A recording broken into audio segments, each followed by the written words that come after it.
was at Google in 2007, and I actually joined in the India office, and been in the tech sector ever since. And this is really very early stage. It's really an idea, so I don't really have a formal company yet. Okay, and I'll also say a little bit more about the title. How it's really a pun on pay-per-view, but and date here is maybe I should say it right, but also it's used in the context of date of birth. Okay, so it's not date as in that sense. Okay, so I got this idea when I was shopping at Whole Foods, and I was I had to go to buy milk, and then I found two different expiry dates, and I naturally grabbed the one that was expiring later, and then I thought because they're the same price, right? And then I was thinking how you can fix that problem, and yeah, so this just and how you do that. Yeah. All right. So here's the motivation. So let's say you're at a supermarket and you see two milk cartons, M1 and M2, identical in every respect except their expiry dates. So M1 expires before M2, then which one would you buy, right? So maybe I'll ask this to you guys. Yeah. Which? Two. Right? Yeah. So it's a no-brainer. Right? So some people might just pick one at random, but usually you take the one that expires later. But now let's say M1 is offered at a lower price, right? And is there a sufficient incentive to buy M1? And there it depends on how much cheaper it is, and how you are able to use it quickly enough. So several factors come into play. But the point is there a way to do this in a very seamless manner, right? So basically we want to design a pricing strategy that drops with time, because most perishables, typically the value just goes on with time. Okay, there are a few exceptions, like maybe wine, valuable with time, antiques also, but they are really exceptions, right? So, and it's a win-win for the customer and the retailer and the environment incidentally, because there's reduced operational costs and higher returns for the retailer, right? And because people would, there's less waste essentially, right? And more shopping incentive for the customer, because you get the same stuff at a cheaper price, provided they can consume it more quickly, and less waste. So it's good for the environment. So candidate for dynamic pricing. So that's interesting. So basically anything with a finite shelf life, right? Such as perishable food items, right? So you go to grocery, vegetables, all these, milk, bread, everything. Prescription drugs. That's so the pharma, right? Most medicines, like you go to CVS, you see Tylenol or anything, right? You don't have an expiry date. Cereals and other staple food. And in general, any substance that we ingest into our body has an expiry date, right? And can be dynamically priced. So that's the idea. So there are many candidates for dynamic pricing. And think about it, right? Every day, all over the world, there will be literally billions of shoppers who will be buying perishable foods from supermarkets. So how do you automate the whole process, right? So for the customer, the experience is unchanged. So as before, he takes the item to the checkout counter, and when he scans the barcode, the pricing function will kick in and output the discounted price. So what does it take to make that happen? So currently the barcode encodes only the product ID, right? So typically barcodes will just have what the product is. So the price computation should just immediately look up, right? So okay, so it's a Kellogg cereal, it should be $5 or $6 like that. Right? So solution is you kind of enhance the barcode and you capture the manufacturer date also along with the product ID, right? In that case, so what happens is then the data from the barcode is sent to backend, right? Local backend application that will compute the appropriate price for the current date, right? So basically a software will know. So since the software knows when it was manufactured, it obviously knows today's date, it knows how old the product is, and you already basically have the pricing function in the kind of built into the app, right? So it can tell you what the new price should be. So now let's talk about good dynamic pricing, right? So we have an idea of how you do this, right? You just fix the barcode, and then you basically have a pricing function that you implement the backend, and then you scan the barcode. So then the function kicks in and gives you the updated price. And now the question is, what's a good pricing function, right? And that's where the fun kind of begins, because now you have purely analytic question, right? Analytic problem, and that is like, so how much your product that's say D days old will worth, right?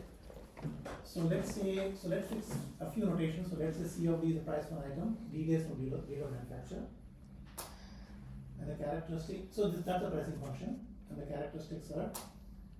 Let's say the original price, the starting price is C of 0 on day 0, right? So that's C naught. And E is basically the life of the product, right? So if you look at milk, it should typically have a life of two weeks, right? Cereal will probably have like 3-4 months, right? And some medicines have couple of years, like that. So E is basically the date of expiry minus date of manufacture. So yeah. So that's a reasonable interpretation. And C of E should be 0, right? So when the product is that many days old, the price should drop to 0, right?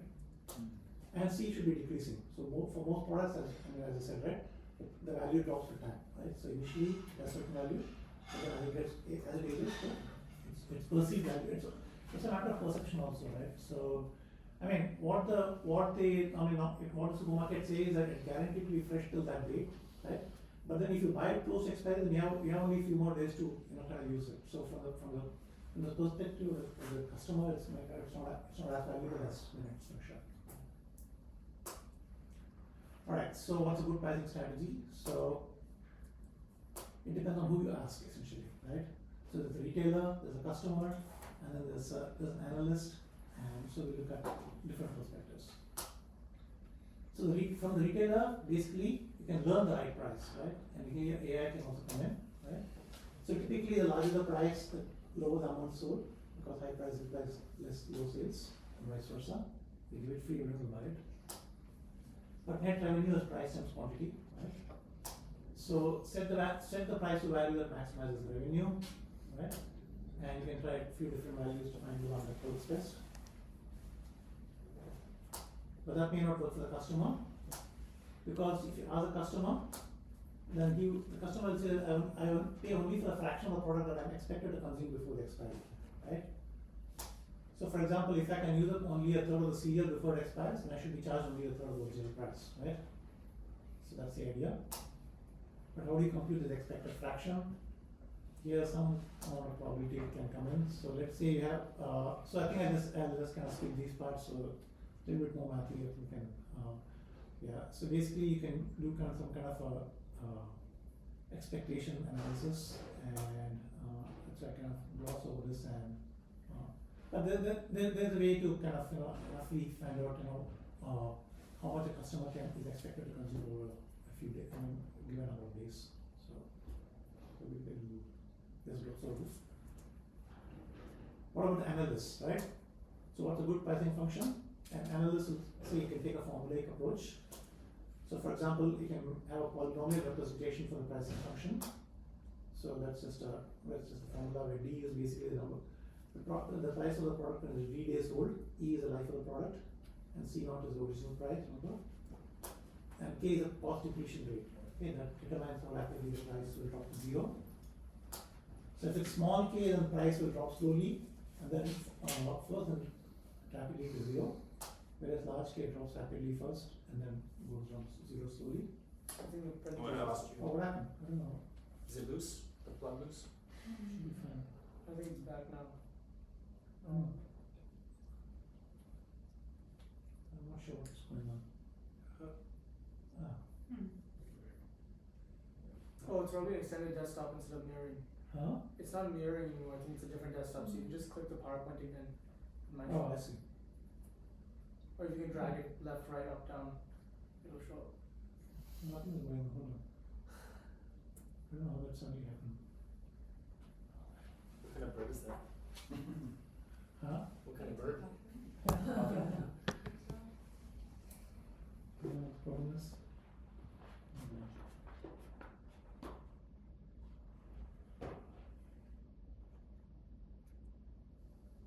There we go. Oh, it's again there. Oh, interesting. So you just have to kind of minimize it again, huh? Alright, thank you.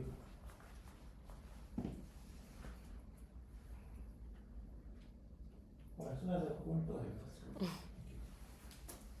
Right, so you take a formulaic approach. So, right, so this is the polynomial representation for the pricing function. So K is the cost depletion rate, as the data runs more rapidly, the price drops to 0. So small k means price will drop slowly at first and rapidly to 0, and the large k means it drops rapidly at first. So the next slide will show some graphs. So yeah, so k equal to 0.1 is, for example, that one. So you can see that initially it goes down very slowly and drops rapidly too. So this is E is basically here 30 days. The original price is $10, so in 30 days the price drops to 0. But if you want to drop rapidly at first, then you can set k to a large value. So. But this may be the most popular way to set up the price, which is customizing it. So you ask the lazy enabler, you'll say your call. So let's say you want the price to be so you can start the flat function and let the retailer customize it as she sees fit. So basically you want to say that for the next 10 days, for the first 10 days, let the price be flat at the highest value of $10. Then on the 20th day, you want the price to be $8, but you can have gradually linearly, and then on 30 days when obviously becomes 0, right? So you're setting these 2 points, right? So retailer basically constructs a piecewise linear function by selecting the points on the graphs. That's the idea. So the repercussions are interesting. So for the customer, okay, so this point is the most interesting repercussion. How do you look at the price, right? Now it's a challenge because all product items won't be priced the same amount, right? So I was thinking that one solution would be to have a mobile app that can just scan the barcode and send the parameters to the backend, which will compute the price. Or another is that if you go to Target, so they have price scanners, right? So you can install price scanners like in Target, and so you just scan the barcode and give me the price. Expired products, right? So occasionally I've also noticed sometimes expired products are on the store shelf. So if they happen to be there, then they can be flagged at checkout. So it's an interesting repercussion on this product. And reconciliation with other promotional schemes, right? So typically, like if you go to Amazon, if you go to Whole Foods, like if you have an Amazon Prime member, you have some promotions where you get 5% discount, you get extra discount. So how do you reconcile? So one way is to compute the dynamic price first, and then you can apply the other discounts. Okay, the other thing is in product return, right? So a lot of stores, you can buy it and return it after a few days, right? So do return products get back the original price or depleted price? So these are questions that need to be answered, but just kind of listing them out. Repercussions for the retailer is frequency. Oh, yeah, this is also interesting, right? Frequency of price updates. How often should the price be updated? Once a day, every hour, or in real time, right? So that could depend on the product's life. Right? So if the product has a really small shelf life, then maybe you want to update it very regularly, but if it's got a long shelf life, maybe you want to do it once a day or something. Then pricing by store, right? So for supermarket chains like Target or Walmart, does the pricing function vary by store or remain the same across all stores? Right? So that's another question. And then recalibration, right? How often do you want to recalibrate this pricing function, recompute it? If it's too frequent, then customers will see a pricing strategy that's constantly changing. Whereas if it's too infrequent, then the market will be slow to adapt to customers' changing buying patterns. And final thoughts are basically that, so the basic premise here is that the price of a product depends not only on what it is, but also when it was made. Right? And that seems fair to me. And side effects of computing, capturing more data by accident barcode, or you have more richer purchasing information, you can do better analytics, right? So deeper market analytics. And finally, a note on the title. So date here is in the context of date of birth. If you Google it, you'll find a totally different interpretation of paper date. So I meant the title to be just a common paper view itself. So that's why I choose this. So paper date is pay according to the date, right? The date of manufacture. So that's it. Yeah. So that's the presentation, and I do have a small demo. We go to that. So I started kind of coding it over the last few days actually. So once May said, look, you can go and present it, I started with it. So I just wrote a small Python app. So basically what it's going to do is, so I've taken one particular, so I just created a Kellogg cereal fictitious product. So right now it's not reading barcodes, but I just have a certain starting price, and so the life is also fixed at 100 days, right? But then we can enter the date of manufacture, right? So in the month, day, year format. So let's say the default is July 1st, 2025. So give that, so just hit enter. Then it's going to say, okay, the product is Kellogg cereal, the original price is $5, the product life is 100 days. It's 29 days old because today is July 30th. Reduced price, so now the price is reduced by to $4.58. Whereas if I give a date of manufacture, select something earlier, so let's say June 1st, 2025. It's going to be much lower, right? $3.26. And if I give a date of manufacture to be something that's beyond 100, more than 100 days old. So let's say April 1st would be more than 100 days back, right? May, June, yeah.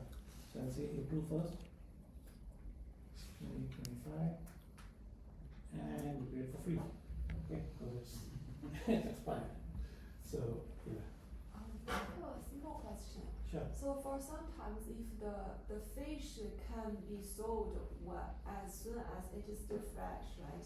So if it is expired and the fish is bad, then the price will be negative, like not zero. You need to pay money to process this because they're going to throw the trash, or I mean something like that. And that is not zero. It will be lower than zero. Ultimately it will be lower than zero, but I cannot set it up so that it eventually becomes zero. Nobody wants to. The store is not going to pay you to take the product. So but the store needs to cost their money to process something. right. So you're saying ideally it should be negative. Or another thing is that if it expires and it gives to consumer to still have the liability or something. That is not about the number. Right. So basically you can set up the application to flag the customer saying that it's already expired, it's zero, right? And then maybe you can alert the retail, the store owner, this you're stocking expired products, right? And then they can take corrective action. Yeah. And also, I have a very I think it's an important thing to consider is that with a whole store, it has maybe 500 products to sell. Have you ever calculated the function with the whole picture of the items? What is the best combination of pricing each item, and as a total, they have the best price to sell, the best revenue to reach? Right. Yeah. So pricing, this pricing function is I feel one of the most interesting challenges here, right? Yeah, that is So based on optimal one item. That right, is not. I have this. I see. You are portfolio looking of at this the entire spectrum. That's a really interesting point. So right now I'm Yes. just looking at item by item, right? Yeah, if you can tell them, they will buy, because that is only impact each item, but as a whole, they can sell more, or although they give some price cheaper, but as a whole, it attracts That's a good point. people That's a good point. Well, the thing to keep in mind is that they all have different kind of. Certain things are very, very expensive, right? Really pricey, like for example, jewelry, of course, won't have any expiry, but even among the perishables, certain items are very expensive and certainly won't be so expensive, right? And you need, but yeah, so I think when you have a pricing strategy, so right now I'm just looking at it product by product, right? How much gets sold within a certain amount of time, within a certain time frame. Yes. So, but yeah, you can also take a comprehensive approach and come up with a more holistic pricing strategy. Yeah. I think it's a two-part question. The second part is maybe an idea. Have you thought about how this would lead to just natural inflation in the original price? If a supermarket knows that a product on average is going to sit on the shelf for 7 days, then they up-price it knowing that it's going to sell 7 days later at their target price. The second part would be, have you thought about coupling this or parlaying this with or trying to sell it to a supermarket as an incentive, or if rather than providing a discount, provide a credit, store credit So now the customer is incentivized to come back to the market to spend the credit they received by buying something that was on the shelf for however long. So now the older products are taken off the shelf, they don't have to throw away spoiled product. And they're coming back and probably purchasing other goods when they go to cash in on those credits that they received originally. So your first question, okay, I think I lost. I think the first question is basically Inflation. for the inflation part, right? Right. So there, I think the market dynamics kind of plays a role, right? So I mean, unless all the different supermarkets collude and say, we're going to jack up the price, so so that it's artificially keep it high, so that it falls down to the original price. But that requires, I think the whole market dynamics will take care of. It will ensure that such thing doesn't happen, right? Unless Target and Walmart, all other guys collude and so. Yeah. That I think we just have to leave it to the market to make sure that doesn't happen. Okay. The second one is so you're saying give some promotional to. Rather than providing a discount, give them a credit, so that now they have to come back to the store to use the credits that they received by taking the older product. Oh, I see. And so it creates like incentive for the user of the discounting tool. So instead of giving it at a lower price, you're saying, okay, like you buy the one that's expiring earlier, you get some store credits. Yeah, and now they have to come back and use it, right? Right. And so like everyone kind of wins. But the thing is, automating that is again going to be challenging, right? So then the store has to keep track of these are the items that are expiring sooner, right?